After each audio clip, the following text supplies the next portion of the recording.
Delhi election के live results हम आप तक लेकर आ रहे हैं। आप देख रहे हैं इंडिया.com और इंडिया.com पे हम आपको स्पेशली एक एक छोटी छोटी डिटेल आपके पास ला रहे हैं। हर छोटी डिटेल पे डिटेल्ड एनालिसिस भी आपके पास ला रहे हैं। मेरे साथ अभी मौजूद हैं नरेश और वो एक डिटेल्ड डिस्क्रिप्शन देंगे अवध ओझा पे स्पेशली, क्योंकि जब अवध ओझा बीजेपी ज्वाइन किया था इन्होंने, तो ऐसा माना जा रहा था कि पूर्वांचल के सारे वोट्स वो लेकर जाएंगे, क्योंकि वो यंगस्टर्स में बहुत ज़्यादा पॉपुलर हैं, वो एक टीचर रहे हैं। आइए जानते हैं नरेश से कि अवध ओझा कितनी सीट से जीतेंगे और क्या वो जीत पाएंगे भी या नहीं।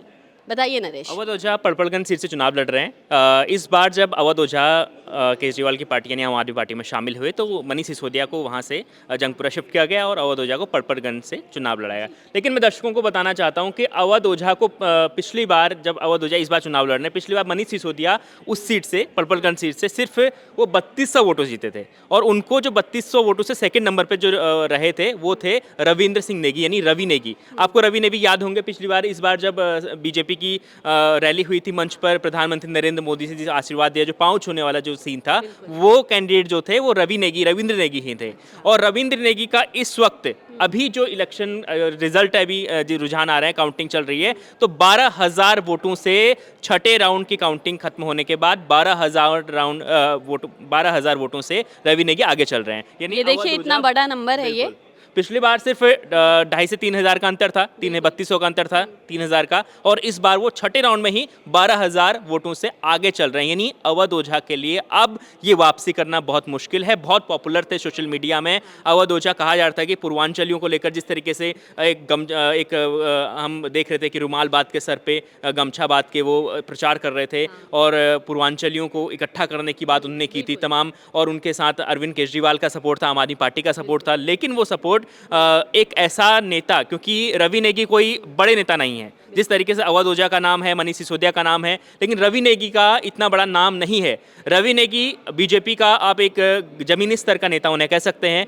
जब पिछली बार वो चुनाव हारे थे तो उन्होंने लगातार 5 साल वो ग्राउंड पर रहे, अपने लोगों से मिलते रहे, क्योंकि बीजेपी की एक स्ट्रैटेजी होती है। बीजेपी और संघ के वो बहुत खास हैं, वो संघ में भी उनका अच्छे खासे पद पर रहे हैं। तो उनकी एक स्ट्रैटेजी थी कि जैसे ही वो पिछली बार चुनाव हारे तो उन्होंने जमीन नहीं छोड़ी, और जमीन नहीं छोड़ी, और इस बार ये रिजल्ट ये कह रहा है कि अब वो 6 राउंड की वोटिंग 12,000 वोटों से आ गए हैं। अब लगाइए कि अभी जब 17-18 राउंड की वोटिंग होगी या 15-16 राउंड की वोटिंग जितनी भी होनी है, तो तब तक अब जो अधिकांश इलाके जो हैं वहाँ पर, जैसे विनोद नगर की खास तौर बात करता हूँ, विनोद नगर की पेटी जब खुलेगी तो वो विनोद नगर पूरा भारतीय जनता पार्टी का इलाका है, वो पूरा रविंद्र नेगी का इलाका है, तो वहाँ से उन्हें और बढ़त मिल जाएगी। और उन्होंने उनका भी स्पष्ट ये था कि चुनाव में कि इस बार जो है हम लोग कर लेंगे पार, क्योंकि इतना बड़ा उप मुख्यमंत्री को पार करने के लिए थोड़ा चुके थे, तो इस बार लेकिन अवध ओझा के लिए बहुत बड़ा झटका है। बिल्कुल, ये अवध ओझा के लिए बहुत बड़ा झटका है। और इसके साथ साथ एक और रियलिटी सामने आती है, ये कि सोशल मीडिया पे जो चल रहा है और जो इन रियलिटी ऑन ग्राउंड होता है, वो दो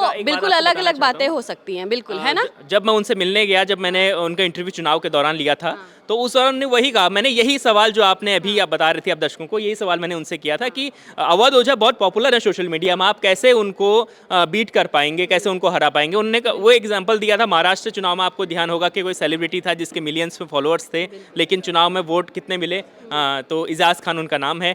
तो वही बात उन्होंने भी मेरे को एग्जाम्पल दिया था, अभी वो बात मेरे को याद आ गई। तो वही था कि आप सोशल मीडिया में पॉपुलरिटी होना और प्रचार प्रसार जिस तरीके से सोशल मीडिया में होता है, या हम लोग देखते हैं कि टीवी के जरिए या अखबारों में जिस बड़े बड़े पैम्पलेट देखते हैं हम, तो वो जमीन पर काम कम किया है। रवि नेगी ने जमीन में जो काम किया, अब उनका रिजल्ट है 12,000 वोटों से पड़पड़गंज से आगे हैं। अभी देखो कि जिस तरीके से 12,000 को बीट करना, मुझे लगता है कि अब वो हो पाएगा। बिल्कुल, और ऐसे ही आप देखते रहिए इंडिया.com, और हम लाइव अपडेट्स आपके पास लेकर आ रहे हैं।